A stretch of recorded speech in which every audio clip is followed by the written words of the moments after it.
It'll be good to see Charles and Esther again. Would you a lecture on the sanctity of marriage?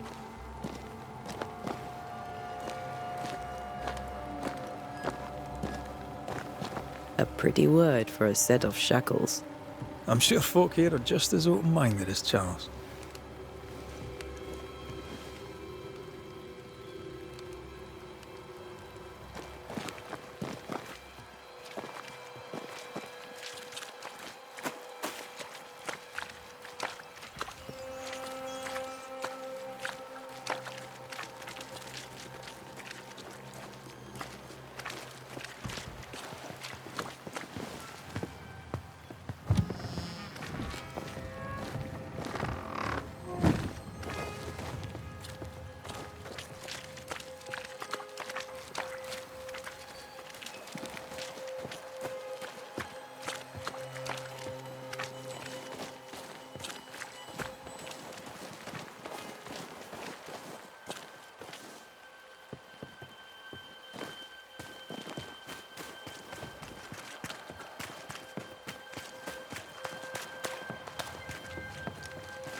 Great.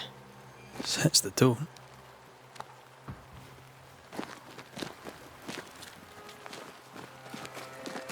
I must take a moment by myself.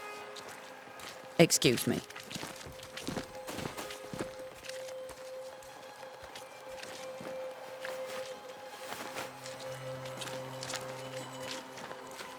This must be the inn.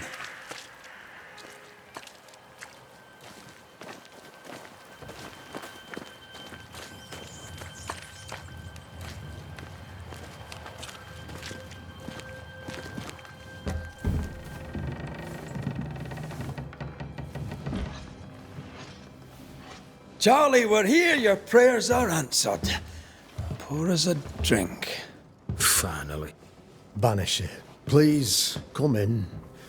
As it is cold, your serving woman may sit while we talk. I'm the help. She's the boss. You're not Charles. My name is Antea Duarte. This is my partner, Red McWraith. Good day to you, sirs, madam. Now, where's Charles? Minister Davenport said help was on its way. I Keep assumed... digging, Fairfax. Good day. Pennington, captain of the train band. This here is thick-skinned Newsmith. We're the selectmen. What's left of us? Why is Charles not here? We're sorry for your loss. We'll do what we can for his widow. The Reverend is dead. When? How? A terrible tragedy. Though our faith sustains us, we are still very much in shock. Our shock at Reverend Davenport's killing is so great that we must sit here in comfort, losing precious time. As governor of the colony of New Eden, it is my responsibility. Look at us, sat here waiting to meet the same fate. We could all be miles away by now.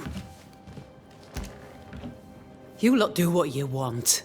I intend living. The esteemed select woman can be brusque. Forgive her, and rest assured that her aptitudes far outweigh her manners, or lack thereof. Her point still stands, Fairfax. Sitting here, doing nothing, We are as lambs to the slaughter. The Banisheres are here. Surely with their expertise we may yet prevail. Then I shall leave you and your expertise in ghosts and devils to find out. My expertise in blood and battle is of little use. Mistress Duarte, if I can be of service, yous may visit me at home. On the other side of the street, as it were. Well, Governor, shall you leave or shall you stay? For myself, I'll stay. Our company has suffered terribly. But we are worth saving. And now that you are here, save it we shall. Please, accept my sincerest condolences for the loss of your friend. We feel the loss of our minister so very keenly. Charles Davenport was a man of great knowledge and devotion. The pride, indeed, of New Eden. It discommodes me greatly to remember how we found his body in the cemetery. Indeed, it distresses me yet further to tell you that we do not know what so tragically cost him his life.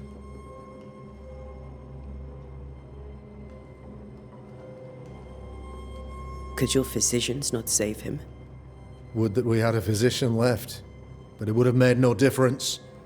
Charles was dead when we found him, and we do not know how or why. One or two among our company have knowledge of the physic. Purples, they said, rupture, strangery, or sadness. Guesses, all. As a man of science in New Eden, I stand alone. You see, in my youth, I too was something of a demonologist. Rather a good one, if I say so myself. We're not demonologists, and neither was Charles. Is his widow Esther taking visitors? The widow Davenport is at home, and does not much venture out. Her house overlooks the dock. I offered Charles a home with a view across a pretty meadow, but he refused. He preferred the village life. Speak to her, if she'll see you. But she knows no more than we do about how her husband died.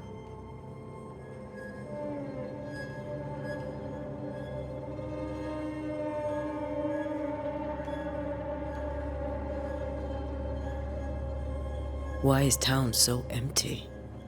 Of those who did not die, we are the few who stayed. Though our motivations may differ, all who remain have shown extraordinary faith and courage in the face of our adversity.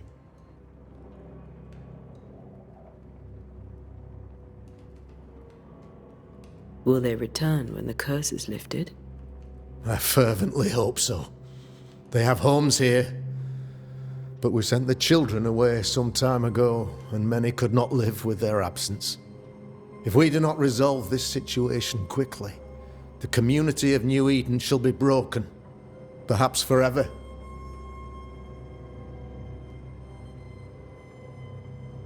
Those who left, where did they go? Boston, outlying settlements, anywhere, everywhere. Although, as you may have heard, the weather has likely closed the roads. Some believe the path through the dark woods offers salvation. I do not. I believe we must stand our ground.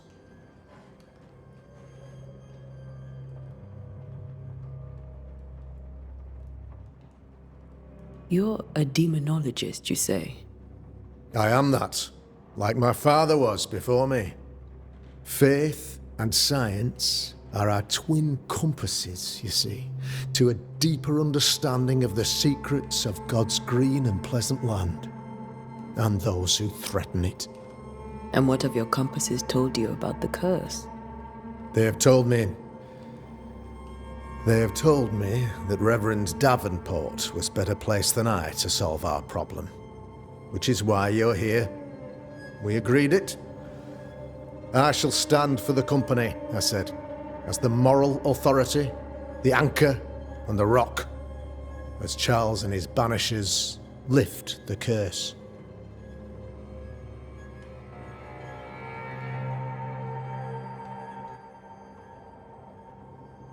Perhaps we may come to you for advice. Please do, madam, for I would be only too glad to give it. What can you tell me about the curse? I can tell you that it has been our misery for many long months now, and I can tell you that it worstens by the increment. First, there was pestilence and disease. Then came the nightmares. Then came madness. In the end came death. And death remains. But in all honesty, I think the weather is the worst part. This never-ending winter hangs heavy on us all. Worse yet, it traps us here.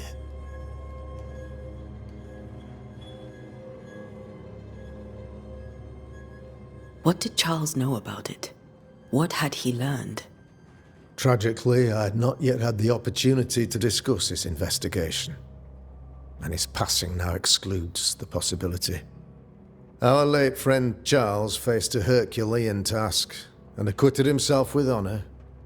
You will have to do far better than that, I'm afraid. Our contract stands. If you'll have it, yes, our contract stands for Charles. All right. For Charles.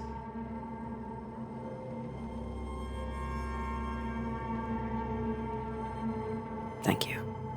We have what we need. Then I wish you success. By my instruction, a room is prepared for you in the old schoolhouse. I'll be here if you need me.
Damn it, Charles.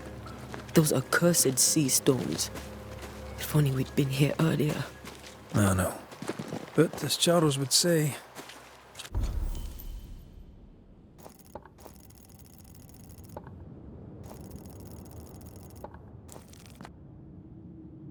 another day, another soul to save.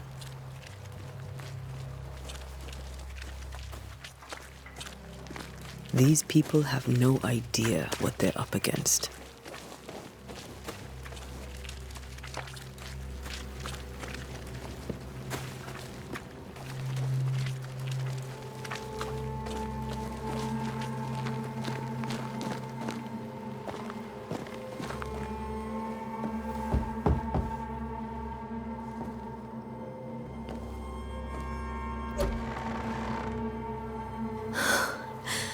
Antea, Red.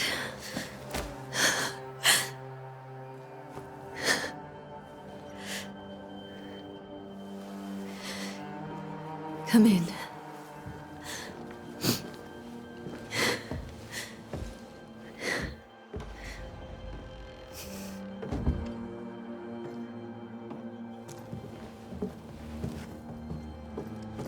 I've barely slept for fear you would not come. I'm at a loss. Would God even allow me to drag you into these dark times? Esther, you're not alone now. We're here.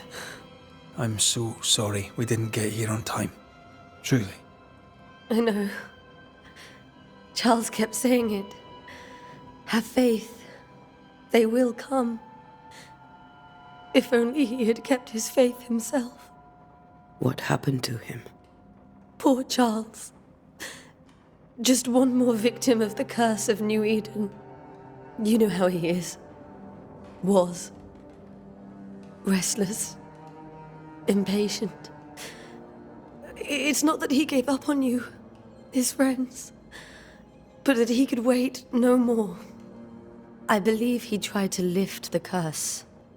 I too have questions, but I have no answers. Nor do I now have a husband.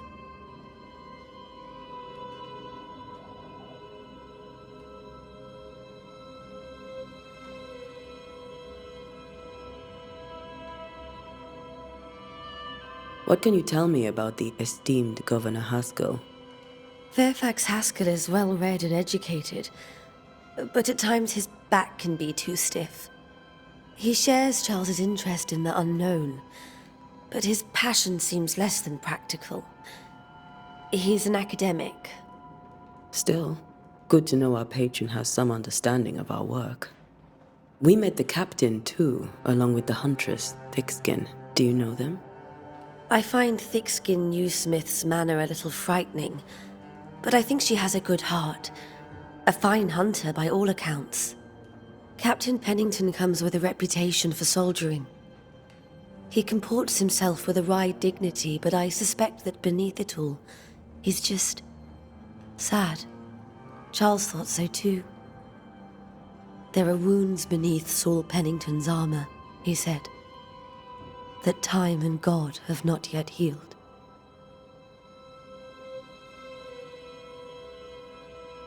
How were things, before all this? Before the curse? It was a busy and exciting time. Charles immersed himself in the community here. He had a hand in everything. The people came to rely on him. I'm sure they look to someone else now, but I can't imagine it's the same.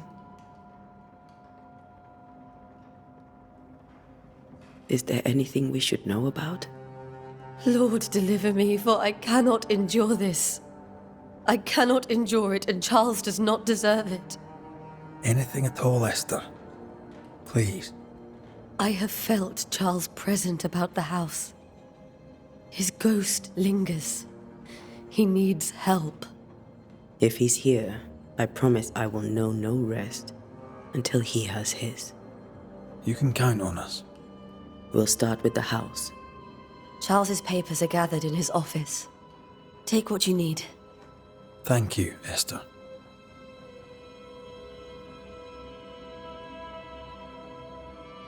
We'll take a look around, if that's all right.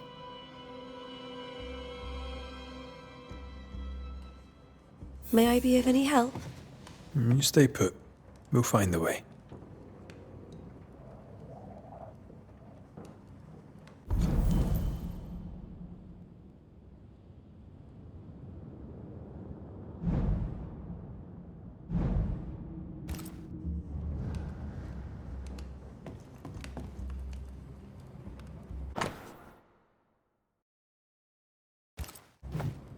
Purcell, could you find nothing better? These days I lack the heart to play. Can't believe you brought your pianoforte to New England. It cost a fortune. But you cannot part a pianist from their beloved keys.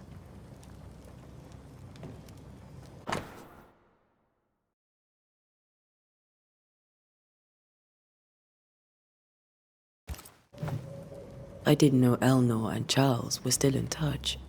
The St. Paul Brotherhood is a tie that binds. Charles was so eager to continue his research here in New Eden. If only we had known what would befall us. Have you received other visitors? Most dare not leave their homes. Although Mr. Bachelor came to see me. That was nice of him. Where are you staying, my dears? The governor had a room prepared for us in the schoolhouse. The schoolhouse? Wouldn't you rather stay here? You'd be more This is Charles's. It's like he never left.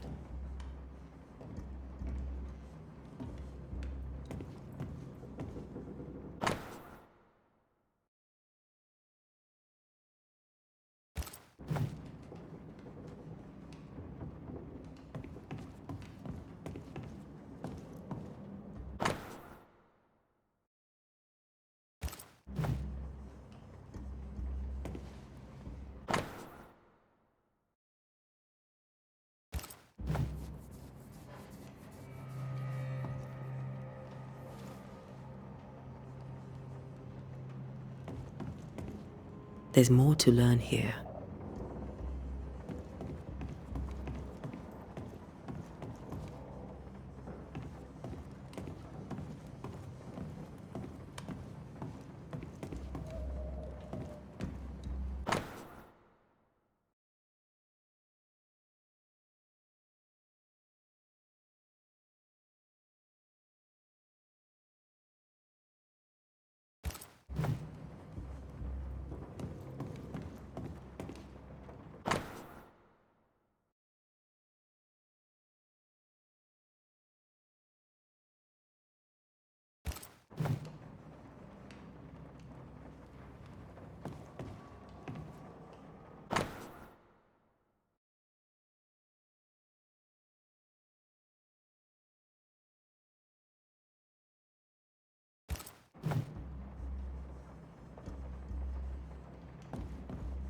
How pleasant to see these old, familiar things from your house in London.